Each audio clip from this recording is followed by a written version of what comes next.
Good morning. It's Ayya Vimala. I just realized I don't have my watch next to me, so I have to estimate our time together. It's Thursday, December 3rd, and it's amazing when I think about the date back in March. It never occurred to me that we would still be in the middle of a pandemic. I was worried that it would be so short that I wouldn't get my drawers and closet cleaned out and do everything I wanted to do in what I thought was going to be a 3 or 4 week break. So yeah, those are cleaned out. I was just listening to a talk from Barry Center, and something came up talking about fatigue, that people who are busy and working very hard with compassionate programs, helping others or causes, that there's that burnout that's typically a problem. And just a reminder that if we're doing anything out of anger, if we're involved in a project because we're angry at a certain group of people we feel like are oppressing others, or if we're angry because there are so many people hungry in this country or other countries, anything we do from that anger it's like fire burning in us. So a reminder, first of all, that our motivations can't be from anger. They need to be from compassion. But the other emphasis in the talk I was listening to, which is from Barry Center, is the importance, just a reminder of the importance of our own practice.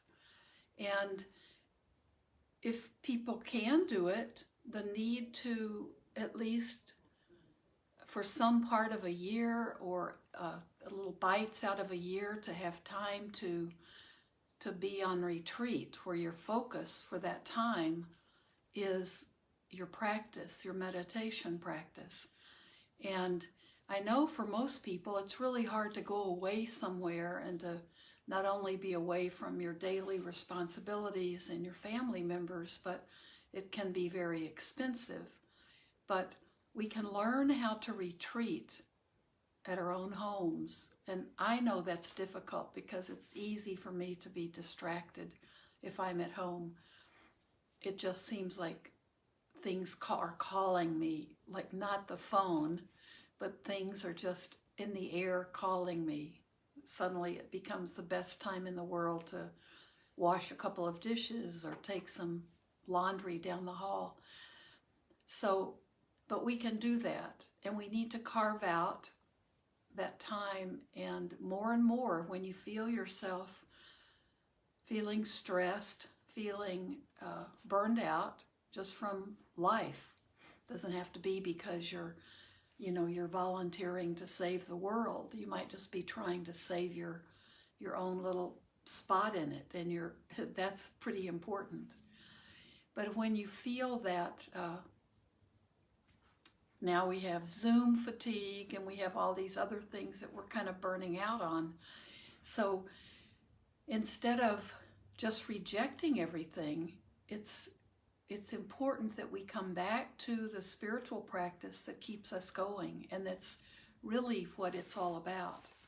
So if you're signed up for too many Zoom classes and you're studying too much, you might need to remember that just studying alone without the practice, and for Buddhists that's meditation practice, and that practice is when we're actually sitting on the cushion. It's often referred to, and you may not sit in a cushion, but that's that more formalized practice where we're just stopping everything and being with our mind and getting to understand our mind. And we then are able to, the more we can have that part of the practice alive in our lives, then the more we can carry that practice around in all of our waking moments, and maybe in our sleep as well. But if you're feeling fatigued, if you're feeling, oh, how long is this going to go on? Look at how you're structuring your time. And it may be that you're not getting enough time for practice in. And that's the time when you just need to sit and be with yourself. And observe yourself, observe your mind, observe this body, and observe your mind and how it works and how it tricks us and how it gets us carried off into crazy thought patterns. So don't forget that. Don't forget that that's the studying is wonderful, and I love the studying that I'm getting to do. But if we do that to the exclusion of our practice, that's not really the direction we want to be going. And so if you have Zoom fatigue, you can be on Zoom less and be sitting more. And we need to keep going. So we need to keep going regardless of outer circumstances. And so if you're feeling like you're trudging along, try to refresh yourself with that practice. Being alone with yourself, watching your mind, observing yourself. And that's always an answer, right? It's not like that's some special thing. That's what drew us, most of us, to Buddhist teachings or to meditation, and we can't. That's our home. That's our refuge. That's what we need to come back to. So don't forget that. And if you do a body scan, remember that should be part of, I think more and more that body scan needs to be part of our meditation. So begin with that, and then every day try to spend a little bit more time with yourself. Don't put it on yourself as a new, now I've got to do this in addition to everything else. Don't look at it that way. Just know that it can be your refuge. It can help you awaken to the world, to yourself, to the true nature of things. So it helps us get rid of disturbing emotions like fear and anger, and it can help us in so many ways. So practice, practice, practice, practice. And it's if you have the space to do it, if you can, find a really comfortable corner somewhere, or a room or a closet, and just make it your own. If you need a place to get away, find a little spot. And don't get carried away too much with fixing it up, because sometimes people do home renovation projects to create a meditation space, and they get a little sidetracked with that. So I'm just talking about finding a little corner or finding a little empty space in a closet where you can just, boom, have a place to sit. So that's the good news too, because the more we practice, the more we're drawn to it. And if we're not putting too many demands on our practice, just be with your breath, be with yourself, and don't assume that you're going to have a magical experience with it, or an out-of-this-world experience, or some kind of mystical experience. Just be with yourself and observe yourself, and let it take you very gradually. You'll see a huge difference in how you're looking at other things as well as yourself. So let's sit. I did want to say there's a speaker, a good speaker. Bhante Kusala, who's speaking. No, that may have been last week. Okay, I think Bhante Kusala was last Saturday. But if you do want to limit the dharma you're taking in because you need that more time to sit, that's great. But if you can combine your meditation with a speaker, there are usually things going on at Blue Lotus where we have really good speakers, and there's almost always meditation first and then the speaker.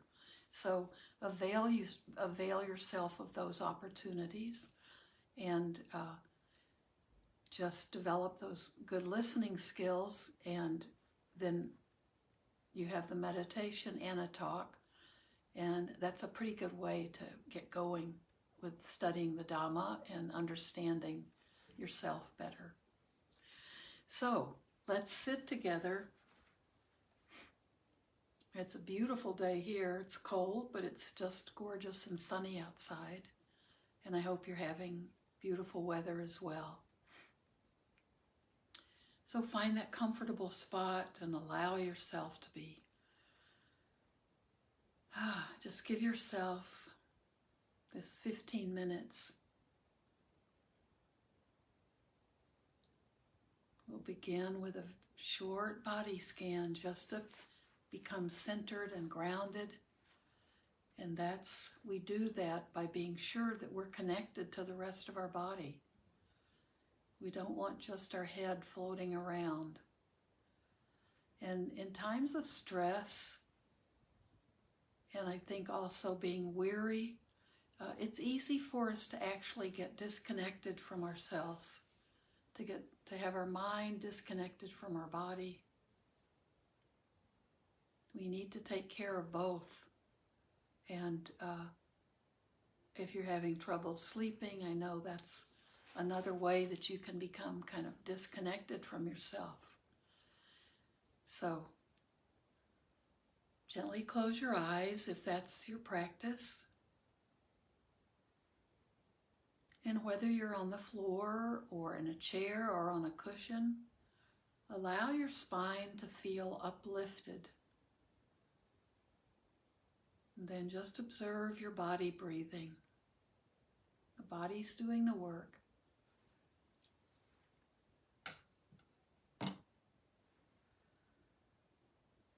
And with your spine uplifted, your body can breathe, taking in that energy, that air.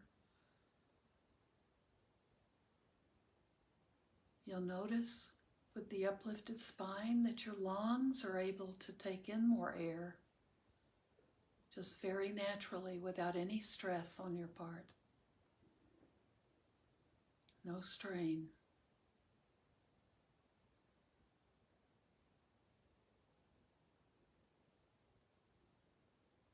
So this is also good physical therapy.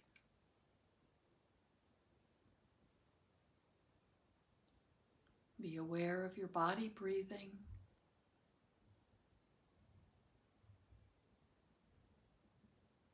That awareness of the breath can come from that area around your nostrils, or you can put your hand on your belly and feel the belly rise as you inhale and contract a bit as you exhale.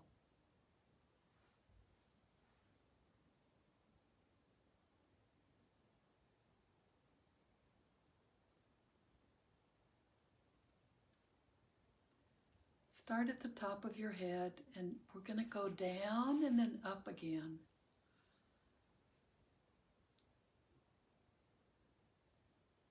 So as you move down through your body, we're just going to look at pleasant, unpleasant, and neutral. Neutral is more when we can't distinguish pleasant or unpleasant. So pleasant could be just feeling spaciousness, openness. It could be maybe an area that you recently had pain in and you're aware that it's feeling great now. Maybe a muscle that was tight and now it feels very supple and flexible. And unpleasant can be tight or uncomfortable or anything from pain to just maybe out of balance, and you're really aware of that feeling of lack of balance. And just make a little note to yourself, pleasant, unpleasant, or neutral. Don't spend too much time because we're going to go through the body. We'll scan it inside and out. Go down from the top of your head.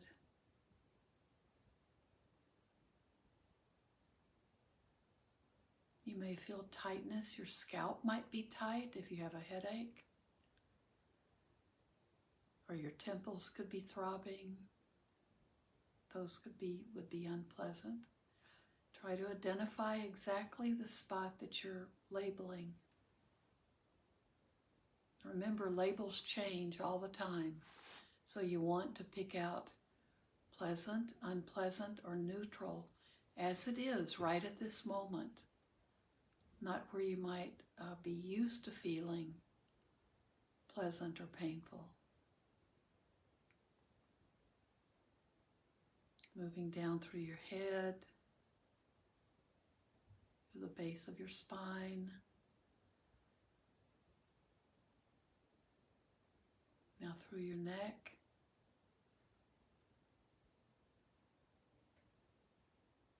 Your shoulders. Down both arms, into your lower arms,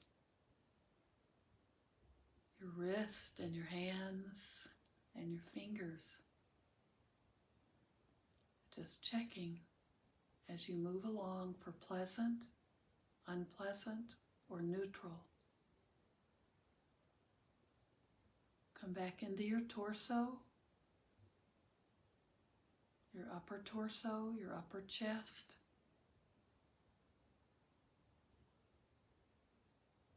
Your middle torso, mid-torso.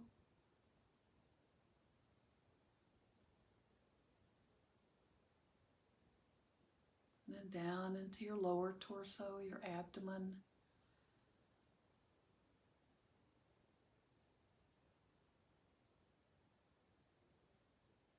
Way down into your lower abdomen, then your hips. Be aware of how the bones, that earth element feels, and also how your skin, and then how that flesh inside, just down in your hip area, making the note pleasant, unpleasant, or neutral. Now move down into your upper legs.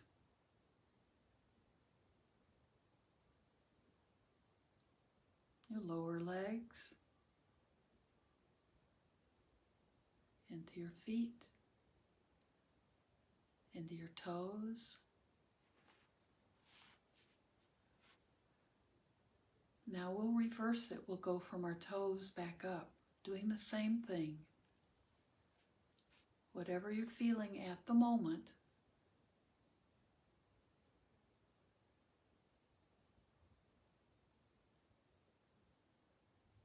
your toes, your feet,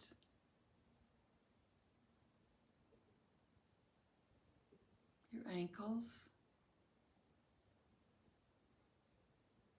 your lower legs, upper legs, your hips, the lower abdomen,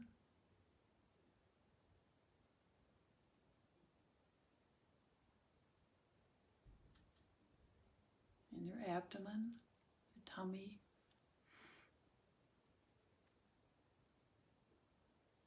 mid-torso,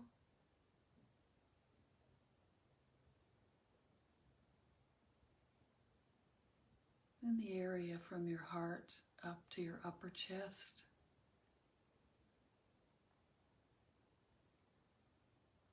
Your upper arms,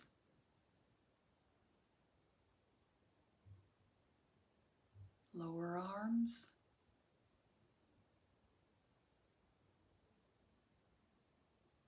down through your wrist, into your hands, in your fingers.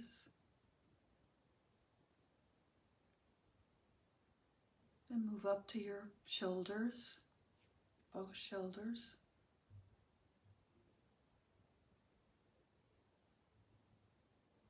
Your neck.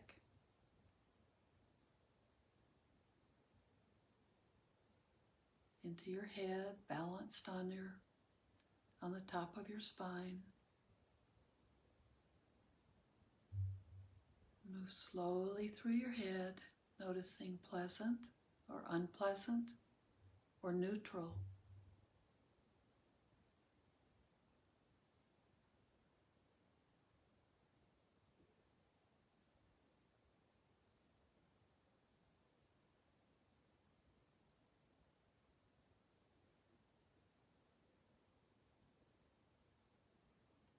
Maybe you notice some things that even changed. That quality, that feeling quality may have changed from the time you started at your head and then got back up to your head. Something that was unpleasant may have become pleasant. We're just taking a snapshot in time.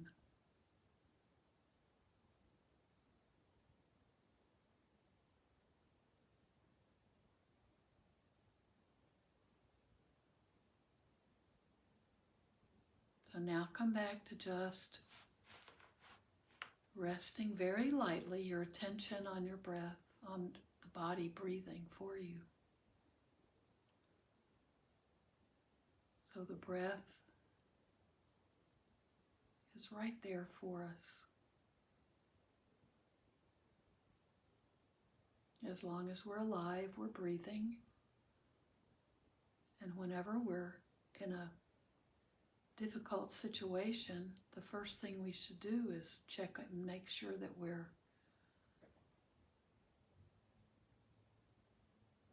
breathing. Sometimes when we're very angry, very upset, we actually can stop our breath. Like a kid maybe crying so hard or having a temper tantrum. If we're really angry, sometimes we stop breathing.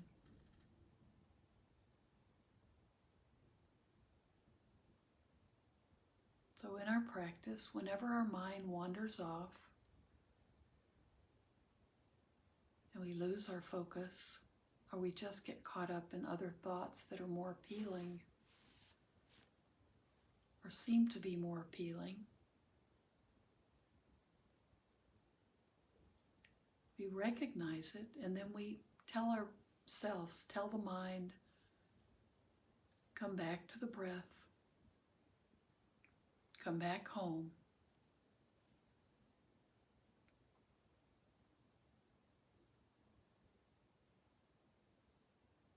And be very gentle with yourself.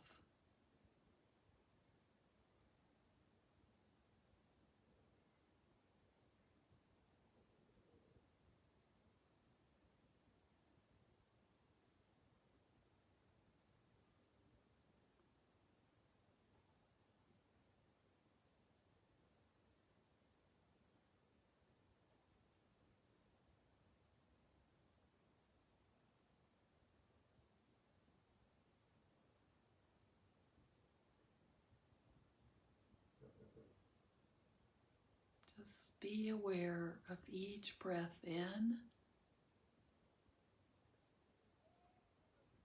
and each breath out.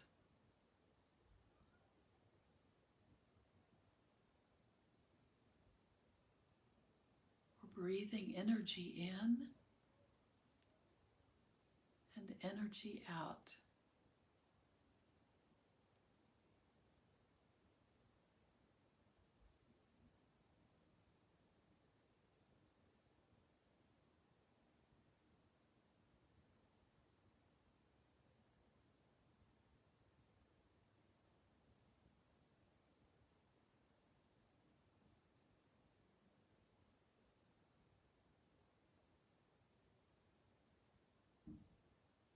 Be aware of things going on around you. Be aware of sounds you hear, Be aware of the contact that your body feels, the clothes you're wearing, the temperature of the air. If you're outside, you might feel lovely breezes on your skin. Just be aware of all of this, the smells, the taste in your mouth.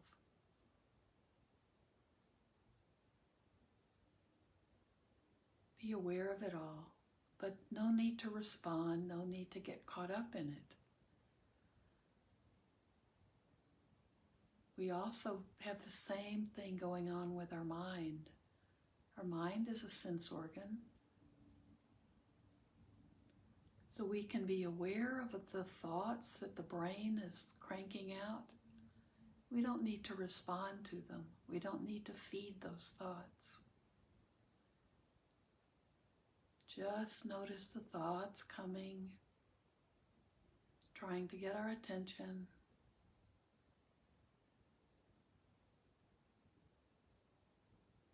And we just keep focusing on our breath.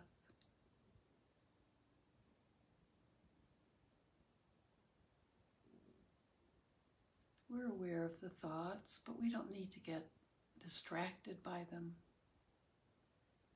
And eventually the thoughts will even subside. So remember, our mind is the sky, endless, boundless. And those thoughts are just little clouds. Sometimes they may feel like heavy storm clouds wiping out the sky. But the sky is always there, and those clouds will pass.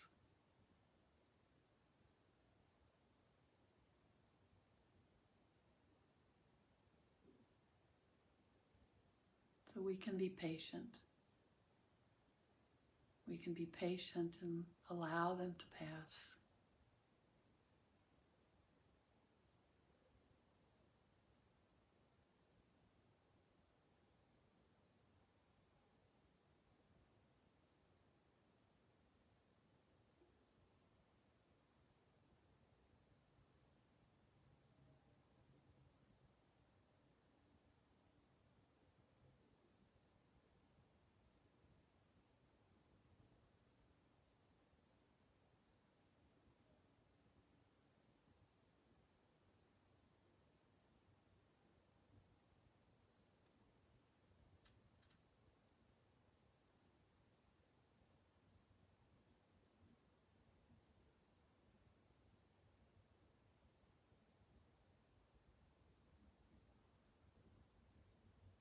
We're practicing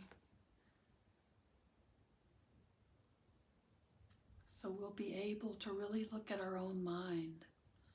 If you're maybe a newer meditator, it may seem like I'll never be able to avoid the distractions. Yes, you will be able to. It's just a matter of practicing. So when we're sitting like this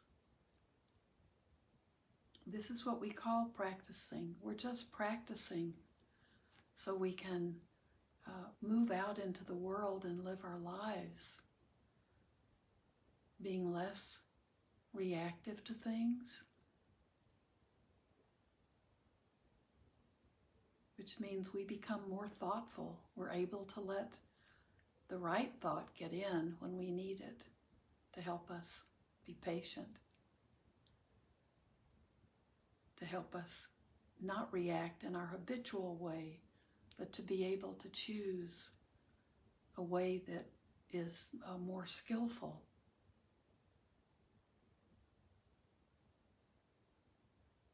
So be patient with yourself.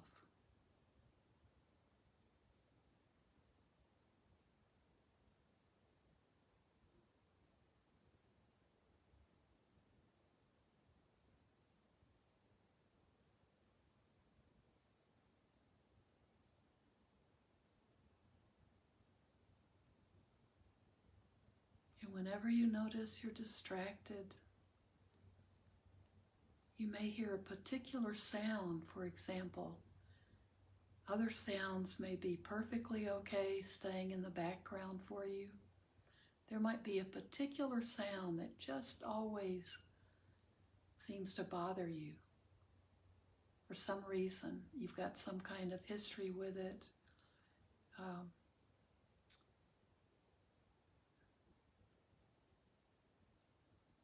And you want to react to that sound, which can completely pull you out of your practice.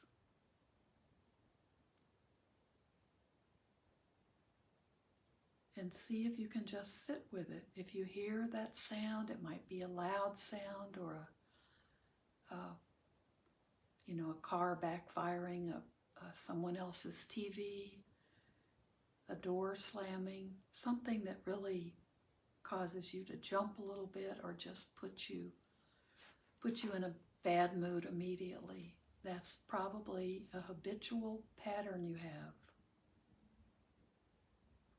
Might be because it's just a sound that's annoying or really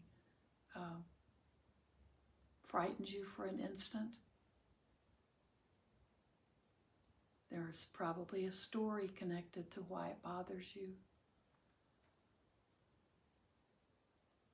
And this is our opportunity to work with that just by being aware. That's all we have to do. We don't have to go back and search for the original story. We just have to come back. You can notice your reaction, but then come back to your breath.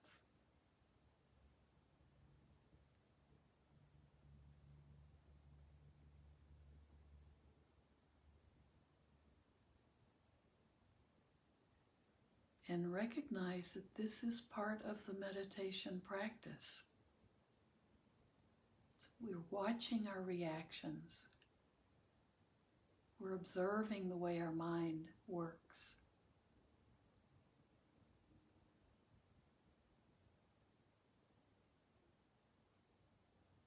Don't make any judgments. Don't be critical of yourself for having a reaction.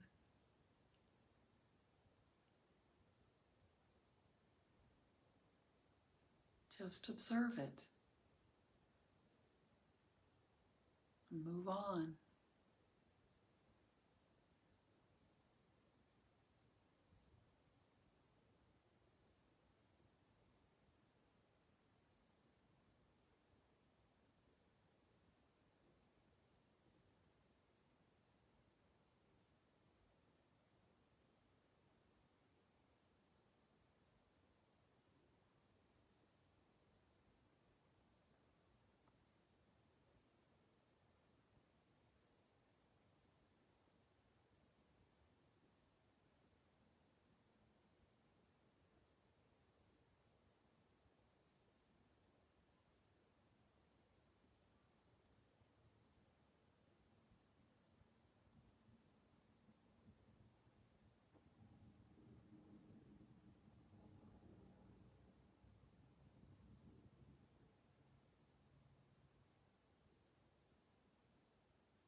I think it's about time for me to leave, but I want you to sit. If you can sit longer and continue your practice, your mind might be in the perfect place to just spend a few more minutes at least, and then go about your day. Or you might, if you're getting ready to go to sleep, you could listen to this and allow yourself to just fall asleep. If you have trouble going to sleep or staying asleep, no problem at all listening to my leading a meditation. If it helps anybody sleep, then I realize there's so many people that have issues with sleep that I'm so happy to volunteer my calm voice to help you go to sleep. But if you're awake and you can stay awake, we always want to meditate without using it. Staying awake and not getting drowsy is usually a test. If you're a beginning meditator, make sure you distinguish between using the sound of my voice and the quiet to help you sleep, and to use it to help you meditate. So have a beautiful Thursday, and I hope you are doing well. And I will be here tomorrow morning as well. Okay, I see some good friends. Thank you. Have a good day.